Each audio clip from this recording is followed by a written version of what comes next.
There's two things to me in the beginning of making art: influence and inspiration. And when I started studying the black and white abstract paintings of Willem de Kooning, Franz Klein, I was so susceptible.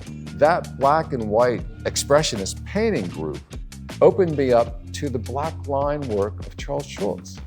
That fascination with his line led me into wanting to create a body of art. Around 1980, give or take a few years, there was a name that was well known throughout the streets, which was Downtown 500. Basically 500 people in Lower Manhattan, and they were all artists. The art world was dominated by conceptualism and minimalism.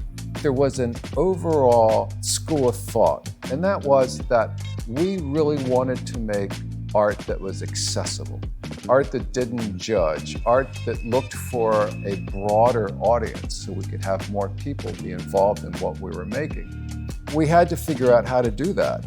So we were looking at universal languages like portraiture, landscape, still life, and for me, cartooning. The first time I learned about cartoons, cartooning, the art of it, was when I met Mr. Schulz. I almost immediately wanted to start making work with the influences I was getting from him. And he would say to me, if you ever do this, if you ever try to do something incorporating what you've learned from me and your art, there's one thing that we have to agree on. It can't be the way I see the world, meaning Sparky. It had to be the way you see the world.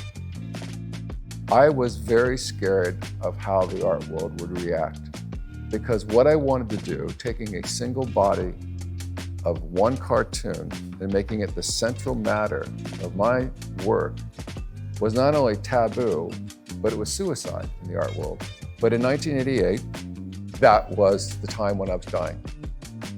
I was diagnosed with stage 4 liver colon cancer.